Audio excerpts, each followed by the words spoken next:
Hi అందరికీ. ఒక్కసారి ఆలోచించండి, మామూలుగా కనిపించే ఒక గాజు ముక్క తెల్లగా మెరిసే కాంతిని 7 రంగుల ఇంద్రధనుస్సులా ఎలా మార్చేస్తుంది? చాలా అద్భుతంగా అనిపిస్తుంది కదూ? ఈరోజు మనం సరిగ్గా ఆ మ్యాజిక్ వెనుకున్న సైన్స్, అదే కాంతి వక్రీభవనం గురించి పూర్తిగా తెలుసుకోబోతున్నాం.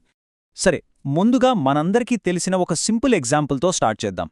మనలో చాలామంది ఇది గమనించే ఉంటాం. ఒక గ్లాసు నీళ్లలో పెన్సిల్ పెడితే అది సగానికి విరిగినట్టు, వంగిపోయినట్టు కనిపిస్తుంది, అవునా? మరది నిజంగా వంగిపోయిందా? లేదు కదా. అదొక ఇల్యూషన్, ఒక భ్రమ. కాని ఆ భ్రమ వెనకే కాంతికి సంబంధించిన ఒక చాలా ముఖ్యమైన సూత్రం దాగుంది. ఆ ఒక్క పెన్సిల్ విషయమే కాదండోయ్, బకెట్ అడుగున వేసిన కాయిన్ కాస్త పైకి తేలినట్టు కనిపించడం, లేదా ఓ గ్లాసు నీళ్లలో వేసిన నిమ్మకాయ ఉన్న సైజు కన్నా పెద్దగా కనిపించడం, ఇవన్నీ ఇలాంటివే. ఈ కంటికి కనిపించే మ్యాజిక్ ట్రిక్స్ అన్నింటి వెనక ఉన్న సైంటిఫిక్ కారణం ఒకటే ఒకటి, అదే కాంతి వక్రీభవనం. ఓకే, వక్రీభవనం అంటున్నాం కదా, అసలు ఏంటిది? సింపుల్గా చెప్పాలంటే, కాంతి ప్రయాణిస్తున్నప్పుడు దారి మధ్యలో దాని మీడియం అంటే యానకం మారితే, ఫర్ ఎగ్జాంపుల్ గాలిలోంచి నీళ్లలోకి వెళ్తే అది తన దారిని కాస్త మార్చుకుంటుంది. అంటే స్ట్రెయిట్గా వెళ్లకుండా కొద్దిగా బెండ్ అవుతుందన్నమాట. అయితే ఈ బెండ్ అవ్వడమనేది ఏదో ఇష్టమొచ్చినట్టు జరగదు, దానిక్కూడా కొన్ని రూల్స్ ఉన్నాయి. ఆ రూల్స్ని అర్థం చేసుకోవాలంటే మనం వక్రీభవన గుణకం లేదా రిఫ్రాక్టివ్ ఇండెక్స్ అనే ఒక పదం గురించి తెలుసుకోవాలి. పేరు చూసి కంగారుపడద్దు, ఇది చాలా సింపుల్. నీళ్లు, గాలి, గాజు ఇలా ఒక్కో మెటీరియల్కి లైట్ని బెండ్ చేసే పవర్ ఒక్కోలా ఉంటుంది. ఆ పవర్ని చెప్పే నంబరే ఈ వక్రీభవన గుణకం. దీనికి మీటర్లు, కిలోలు లాంటి యూనిట్సేమీ ఉండవు. ఇది జస్ట్ ఒక నంబర్ అంతే. మరి ఈ కాంతి ఎంత బెండ్ అవుతుంది అని కరెక్ట్గా చెప్పే రూల్ బుక్ ఏదైనా ఉందా అంటే ఉంది. అదే స్నెల్స్ నియమం. ఈ ఫార్ములా ఏం చెప్తుందంటే, కాంతి ఒక మీడియంలోంచి ఇంకో మీడియంలోకి వెళ్లేటప్పుడు అది ఎంత యాంగిల్తో వస్తుంది, పతన కోణం, ఇంకా బెండ్ అయ్యాక ఎంత యాంగిల్తో వెళ్తుంది, వక్రీభవన కోణం అనే వాటి మధ్య ఖచ్చితమైన సంబంధాన్నిచ్చుతుంది. ఈ ఒక్క ఫార్ములాతో కాంతి దారిని మనం పర్ఫెక్ట్గా లెక్కేయొచ్చు. సరే, ఇప్పుడు దాకా థియరీ నేర్చుకున్నాం కదా, ఇప్పుడు దాన్ని ప్రాక్టికల్గా అప్లై చేద్దాం. ఇది చూడండి, పాలిసెట్ 2023లో అడిగిన ఒక ప్రశ్న. ఒక మీడియం రిఫ్రాక్టివ్ ఇండెక్స్ 2 అయితే ఆ మీడియంలో లైట్ స్పీడ్ ఎంత అని అడుగుతున్నారు. మన దగ్గర ఫార్ములా ఉంది కదా, దీన్ని ఎలా సాల్వ్ చేయాలో చూసేద్దాం రండి. దీన్ని సాల్వ్ చేయడం చాలా ఈజీ. మనకు తెలిసిన మెయిన్ ఫార్ములా ఏంటి? n=c/v. ఇక్కడ n అంటే రిఫ్రాక్టివ్ ఇండెక్స్, అది మనకు 2 అని ఇచ్చేశారు.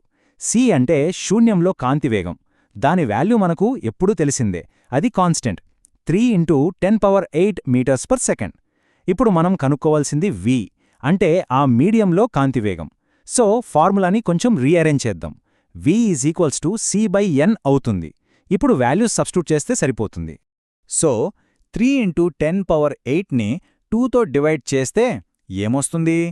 1.5 × 10⁸ మీటర్ పర్ సెకండ్. చూసారా ఎంత సింపులో? అంటే ఆప్షన్ 4 కరెక్ట్ ఆన్సర్. దీన్ని బట్టి మనకు ఇంకో విషయం కూడా క్లియర్గా అర్థమవుతోంది. రిఫ్రాక్టివ్ ఇండెక్స్ ఎంత ఎక్కువగా ఉంటే ఆ మీడియంలో లైట్ అంతా స్లోగా వెళ్తుందన్నమాట. ఓకే, ఇప్పుడుదాకా మనం బేసిక్స్ చూసాం. ఇప్పుడు అసలు కథలోకొద్దాం. మన మెయిన్ హీరో పట్టకం.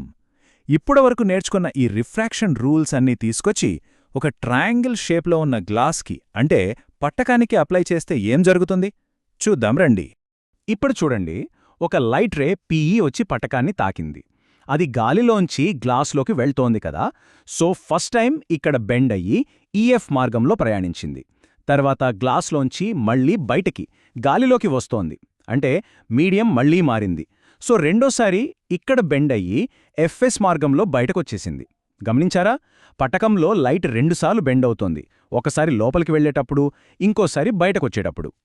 అంటే ఒకవేళ పట్టకం లేకపోతే ఆ లైట్ రే స్ట్రేట్గా వెళ్ళిపోయేది. కానీ పట్టకం ఉండటం వల్ల అది బెండయ్యి వేరే దారిలో వచ్చింది. సో ఆ పాతదారికి ఈ కొత్తదారికి మధ్యలో ఒక యాంగిల్ ఏర్పడింది చూసారా? దాన్నే విచలన కోణం లేదా యాంగిల్ ఆఫ్ డీవియేషన్ D అంటారు. సింపుల్గా చెప్పాలంటే పట్టకం ఆ లైట్ని దాని అసలు దారి నుంచి ఎంత పక్కకు తప్పించిందో చెప్పే కొలతనమాట. ఇప్పుడు ఇంకో ఇంట్రెస్టింగ్ కాన్సెప్ట్, కనిష్ట విచలనం అంటే యాంగిల్ ఆఫ్ మినిమం డీవియేషన్. ఈ టాపిక్ మీద పాలిసెట్ 2023లో డైరెక్ట్ క్వశ్చన్ అడిగారు. అదేంటంటే, ఈ కనిష్ట విచలనం జరిగేటప్పుడు లైట్ రే పట్టకం మీద పడే యాంగిల్ పతన కోణం I1కి, బయటకు వెళ్లే యాంగిల్ బహిర్గత కోణం I2కి మధ్య రిలేషన్ ఏంటి? దీనికి ఆన్సర్ చాలా సింపుల్. ఆ రెండు యాంగిల్స్ సమానంగా ఉంటాయి. That is I1 = I2. ఇది చాలా ఇంపార్టెంట్ పాయింట్. ఎగ్జామ్స్ కోసం ఖచ్చితంగా గుర్తుపెట్టుకోవాలి. యాక్చువల్లీ ఈ కండిషన్లో లైట్ రే పట్టకం లోపల బేస్కి ప్యారలల్గా కూడా వెళ్తుంది. సరే, ఇప్పటిదాకా మనం లైట్ ఎలా బెండ్ అవుతుంది, దాని రూల్స్ ఏంటి అని చూశాం. ఇప్పుడు ఆ బెండ్ అవ్వడం వల్ల జరిగే అసలు మ్యాజిక్, ఒక అందమైన అద్భుతం గురించి చూడబోతున్నాం. Get ready. ఇంతసేపు మనం ఒకే కలర్ లైట్ అంటే ఎరుపో పచ్చో ఏదో ఒక సింగిల్ కలర్ లైట్ తీసుకుంటే ఏమవుతుందో చూశాం. మరిప్పుడు సూర్యుడి నుంచి వచ్చే నార్మల్ వైట్ లైట్ని పట్టకం మీదకి పంపిస్తే ఏమవుతుంది? ఒక్కసారి ఆలోచించండి, ఏం జరగవచ్చో. ఇక్కడే అసలైన అద్భుతం జరుగుతుంది. ఆ పట్టకం ఒక మ్యాజిషియన్లాగా తెల్లగా కనిపిస్తున్న ఆ కాంతిని దానిలో దాక్కున్న 7 రంగులుగా, అంటే మన VGR వర్ణపటంగా విడగొట్టేస్తుంది. ఈ బ్యూటిఫుల్ ప్రాసెస్నే మనం కాంతి విక్షేపణం లేదా డిస్పర్షన్ అంటాం. దీన్ని బట్టి మనకేం తెలిసింది? తెల్లని కాంతి అనేది సింగిల్ కలర్ కాదు, అది ఈ 7 రంగుల కలయికన్నమాట. చూశారా ఈ కాన్సెప్ట్ ఎంత ఇంపార్టెంటో? ఇప్పుడే నేర్చుకున్నాం కదా. దీనిమీదే పాలిసెట్ 2024లో ఒక ప్రశ్న అడిగారు. తెల్లని కాంతి VIBGOR రంగులుగా విడిపోవడాన్ని ఏమంటారు అని. ఇక మనకు ఆన్సర్ తెలిసిందే కదా. ఏంటది? ఎస్, విక్షేపణం. అయితే ఈ డిస్పర్షన్ అనే మ్యాజిక్ కేవలం ల్యాబ్లో పట్టకాలతోనే జరుగుతుందనుకుంటే పొరపాటే. మనం ఆకాశంలో చూసే ఆ బ్యూటిఫుల్ రెయిన్బో, అదే ఇంద్రధనుస్సు, ఏర్పడటానికి కూడా ఇదే కారణం. ఎలాగంటే వర్షం పడి వెలిశాక గాలిలో లక్షలాది నీటి చుక్కలు ఉంటాయి కదా, ఆ ప్రతి నీటి చుక్క ఒక చిన్న బుల్లిపట్టకంలా పనిచేసి సూర్యరశ్మిని ఇలాగే 7 రంగులుగా విడగొడుతుంది. రైట్. ఇప్పటిదాకా మనం వక్రీభవనం, విక్షేపణం గురించి చాలా విషయాలు నేర్చుకున్నాం. ఇప్పుడు వీటన్నిటినీ కలిపి ఎగ్జామ్స్లో అడిగే మరికొన్ని ప్రశ్నల్ని ఎలా సాల్వ్ చేయాలో చూద్దాం. ఇది చాలా హెల్ప్ఫుల్ అవుతుంది. కాస్త శ్రద్ధగా వినండి. ఈ ప్రశ్న చూడండి, ఇది కొంచెం ట్రిక్కీగా ఉంటుంది. ఇక్కడ రంగు, వక్రీభవన గుణకం, విచలనం ఈ మూడింటి మధ్య రిలేషన్ని టెస్ట్ చేస్తున్నారు. ఎరుపు రంగు కాంతికి సంబంధించి క్రింది వాటిలో ఏది నిజం అని అడిగారు. దీనికి ఆన్సర్ తెలియాలంటే ఇంద్రధనుస్సులో ఎరుపు రంగు ఎందుకు ఎప్పుడు పైనే ఉంటుందో ఆలోచిస్తే చాలు. దీని వెనకున్న లాజిక్ చాలా సింపుల్ అండి. VIBGORలోని ప్రతి కలర్కి దానికంటూ ఒక వేవ్ లెంత్ అంటే తరంగ దైర్ఘ్యం ఉంటుంది. వీటిలో రెడ్ కలర్కి వేవ్ లెంత్ అన్నింటికన్నా ఎక్కువ. ఇప్పుడు ఒక గోల్డెన్ రూల్ గుర్తుపెట్టుకోండి. వేవ్ లెంత్ ఎంత ఎక్కువైతే ఆ లైట్ అంత తక్కువగా బెండ్ అవుతుంది. తక్కువ బెండ్ అవుతోంది అంటే దాని డీవియేషన్ కూడా తక్కువే కదా. సో రెడ్ లైట్కి వేవ్ లెంత్ ఎక్కువ, కాబట్టి దాని రిఫ్రాక్టివ్ ఇండెక్స్ తక్కువ అండ్ డీవియేషన్ కూడా తక్కువే. సో ఆప్షన్ 2 సరైన సమాధానం. రైట్. ఇప్పుడు ఫైనల్గా ఒక చాలా ఇంపార్టెంట్ క్వశ్చన్. ఇది మనం ఇప్పటిదాకా నేర్చుకున్న అన్ని కాన్సెప్ట్స్ని ఒక్కచోటకి తెస్తుంది. ఆకాశంలో ఇంద్రధనుస్సు ఏర్పడటంలో ఇమిడి ఉన్న ప్రక్రియలు ఏవి అని అడిగారు. ఆలోచించండి, ఏమేం జరుగుతాయి? కరెక్ట్ ఆన్సర్ వచ్చి ఆప్షన్ 2. ఎందుకంటే ఒక నీటి చుక్కలో 3 విషయాలు జరుగుతాయి. ఫస్ట్, లైట్ లోపలికి వెళ్లేటప్పుడు వక్రీభవనం జరుగుతుంది. సెకండ్, లోకల రంగులుగా విడిపోతుంది, అదే విక్షేపణం. థర్డ్, ఆ నీటి చుక్క వెనక భాగాన్ని తగిలి వెనక్కి వస్తుంది, దీన్నే పరావర్తనం అంటాం.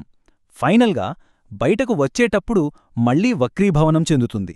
సో ఈ 3 ప్రాసెస్లు వక్రీభవనం, విక్షేపణం, పరావర్తనం కలిస్తేనే మనకు ఇంద్రధనుస్సు కనిపిస్తుంది.